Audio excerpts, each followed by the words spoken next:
Assalamualaikum warahmatullahi wabarakatuh. Pada video kali ini saya akan membahas seputar pembelajaran matematika. Pada video kali ini kita akan mulai membahas vektor.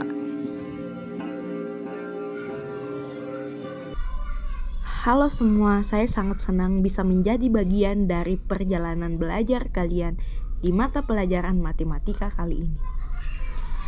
Nah, pada video ini kita akan memulai membahas video matematika tingkat lanjut, kelas 12, khusus bab vektor. Pada kali ini kita akan membahas mengenai vektor pada bidang datar. Jadi, tolong disimak baik-baik ya teman-teman. Sebelum kita membahas materi, alangkah baiknya kita berkenalan dulu teman-teman. Perkenalkan, nama saya Rismawati R. Dari kelas 12-1, asal sekolah saya di SMA Negeri 2 Goa. Hobi saya yaitu bermain bulu tangkis atau badminton.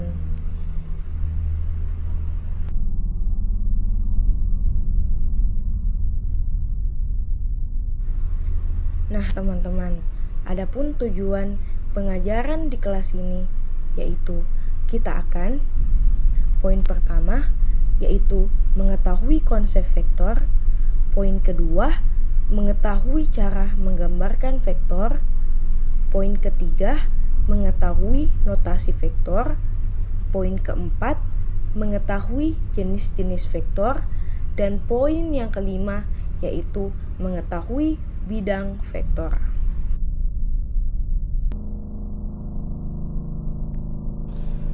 Nah, kita langsung saja ke materi yang pertama, yaitu konsep vektor. Agar kalian dapat mengetahui konsep vektor itu seperti apa, kita kembali lagi ke besaran. Nah, besaran itu terbagi menjadi dua, yaitu besaran skalar dan besaran vektor. Besaran skalar yaitu besaran yang hanya memiliki nilai dan tidak memiliki arah. Adapun contohnya yaitu jarak, luas, volume, daya, kelajuan, dan lain-lain. Besaran vektor yaitu besaran yang memiliki nilai dan arah, yaitu contohnya perpindahan, kecepatan, percepatan, gaya. Kita langsung saja ke contoh. Perhatikan ilustrasi berikut. Untuk lebih memahami antara perpindahan besaran skalar dan besaran vektor, di sini ada ilustrasi, yaitu seseorang berjalan dari titik A ke titik B sejauh 10 meter. Kemudian dia berbalik arah ke titik C sejauh 4 meter. Tentukan jarak yang ditempuh dan perpindahannya. Jadi, dari titik A ke titik B sejauh 10 meter. Kemudian dia berbalik arah dari titik B. Ini berbalik arah ke titik C sejauh 4 meter. Nah, yang pertama tentukan jarak yang ditempuh dan perpindahannya. Yaitu, kita cari dulu jarak. Nah, jarak itu termasuk dari besaran skalar, tidak memiliki arah. Karena jarak yang ditanyakan jarak yang sudah ditempuh. Berarti kita bisa menjumlahkan jarak dari titik A ke titik B yaitu 10 meter. Kemudian ditambah dengan jarak dari titik B ke titik C itu 4 meter. Jadi bisa kita tulis jarak yang ditempuh itu AB tambah BC, di mana AB itu 10 dan C-nya itu 4. Jadi kita langsung jumlahkan saja. Jadi 10 ditambah 4 hasilnya 14 meter. Jadi jarak yang ditempuh yaitu 14 meter. Kemudian yang kedua itu perpindahan. Nah, tadi berjalan dari titik A ke titik B artinya AB kemudian ada kata-kata berbalik arah. Sini menunjukkan arahnya itu dari B ke C itu terbalik. Maka di sini bukan lagi plus B, tetapi jadinya min BC. Nah, BC-nya itu 4, jadi min 4. Jadi 10 ditambah 4 hasilnya 6. Maka perpindahannya itu adalah 6, karena perpindahan itu memperhatikan arahnya. Nah, materi yang kedua yaitu cara menggambarkan vektor.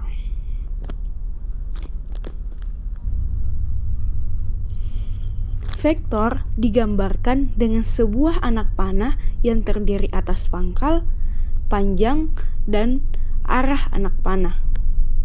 Pangkal yaitu menunjukkan titik awal atau titik tangkap sebuah vektor. Panjang vektor yaitu menunjukkan besar atau nilai suatu vektor. Sedangkan arah vektor menunjukkan arah dari gerakan atau gaya. Nah, sekarang kita perhatikan gambar yang di bawah. Di sini, semisal ada vektor AB dari titik A ke titik B dituliskan dengan vektor AB. Atasnya ada garis panah. Titik asalnya di mana? Titik asal atau titik pangkal itu adalah titik A. Kemudian untuk arah vektornya ke atas dari A menuju B. Arahnya ke sana, kemudian panjang vektornya itu kita hitung panjang atau nilainya dari titik A ke B. Itu nanti berapa? Kemudian kalau arah vektor tadi sudah, sekarang titik ujung. Kalau titik ujung itu dari titik pangkal menuju ke mana? Karena di sini menuju B, maka titik ujungnya adalah titik B. Jadi ada pangkal, ada panjang vektor, ada arah vektor, dan titik ujung. Kemudian kita ke notasi vektor. Ada beberapa cara menuliskannya. Yang pertama, vektor itu dapat dituliskan dengan simbol huruf kapital dan diberi tanda panah di atasnya. Contohnya tadi, kalau vektor AB, maka kita menuliskannya A besar, kemudian B besar, atau A dan B-nya kapital bagi kapital. Bagian atasnya ada panahnya. Ini menunjukkan vektor dari titik A ke titik B, jadi titik pangkalnya itu A dan titik ujungnya yaitu B. Selanjutnya, vektor juga bisa menggunakan huruf non-kapital yang diberi tanda panah di atasnya. Jadi, boleh juga tidak menggunakan huruf kapital, tetapi bagian atasnya sama-sama diberi tanda garis, atau boleh juga nanti huruf kecil tetapi ditebalkan. Jadi, bebas mau pilih yang mana, itu sama saja. Tetapi yang sering nanti kita gunakan yaitu yang mempunyai titik pangkal dan titik ujung. Nah, kemudian materi yang keempat, kita akan membahas jenis-jenis vektor. Jenis-jenis vektornya, karena yang kita pelajari itu vektor pada bidang berarti R2. R2 artinya ada dua koordinat saja, yaitu X dan Y. Karena nanti ketika kita membahas vektor di R3, berarti akan muncul lagi, yaitu X, Y, dan Z. Karena ini yang dibahas adalah vektor bidang, maka ada dua saja. Adapun jenis-jenis pada vektor, yang pertama, vektor baris. Itu bisa kita tuliskan dengan cara vektor baris berarti berbentuk baris. Ada X, Y. Penulisannya seperti itu. Kemudian yang kedua, ada juga yang namanya penulisan vektor. Itu bisa menggunakan vektor kolom. Jadi ke bawah, X sama Y-nya ke bawah. Kemudian yang ketiga, vektor basis.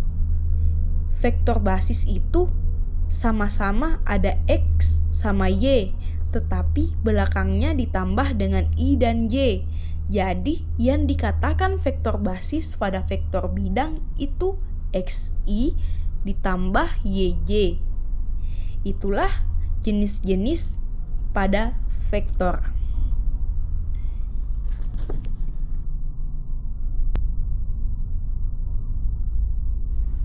Kemudian untuk materi yang terakhir di bab bidang datar. Di sini untuk vektor bidang datar itu kan sama saja di R2. Kita bisa menuliskan terdiri dari titik awal atau titik pangkalnya itu A, yaitu berada di koordinat X1, Y1. Kemudian titik ujungnya itu B, ada di koordinat X2, Y2. Maka kita bisa menuliskan kalau vektor ini bisa ditulis menjadi vektor AB. A-nya kapital, B-nya kapital, atasnya ada tanda panah. Kemudian untuk mencari nilainya bagaimana? Untuk mencari nilainya kita cukup mengurangkan X2 dikurang X1. Kemudian Y2 dikurang X1, maka nanti akan terbentuk vektor AB, yaitu X2 kurang X1 dan Y2 kurang Y1. Yang kedua, kita juga bisa mencari panjang vektor. Nama lain dari panjang vektor itu modulus vektor. Ini bisa dicari dengan cara X kuadrat ditambah Y kuadrat. Atau kalau bentuknya masih dalam bentuk baris seperti ini, garis ada koordinatnya yang diketahui. Maka kita tinggal mengkuadratkan X2 dikurang X1 dikurang X1 dikuadratkan ditambah dengan Y2 dikurang Y1 dikuadratkan. Ini cara untuk mencari panjang pada vektor.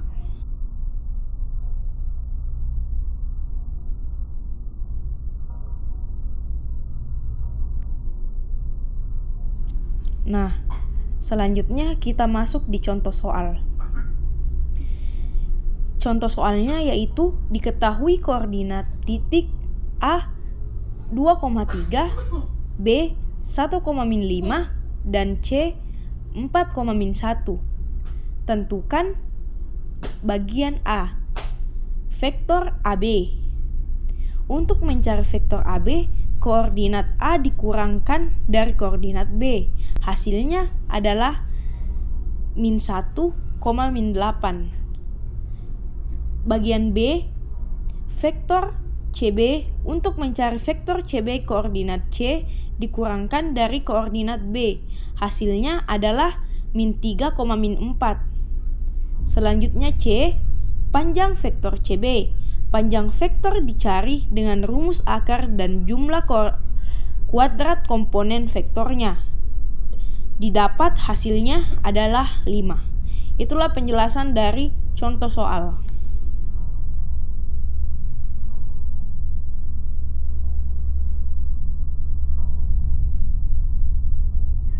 Setelah kita mempelajari materi tersebut, marilah kita berefleksi.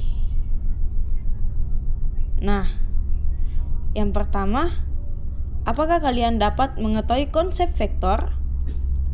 Yang kedua, apakah kalian sekarang dapat mengetahui cara menggambarkan vektor? Yang ketiga, apakah kalian sekarang dapat mengetahui rotasi vektor?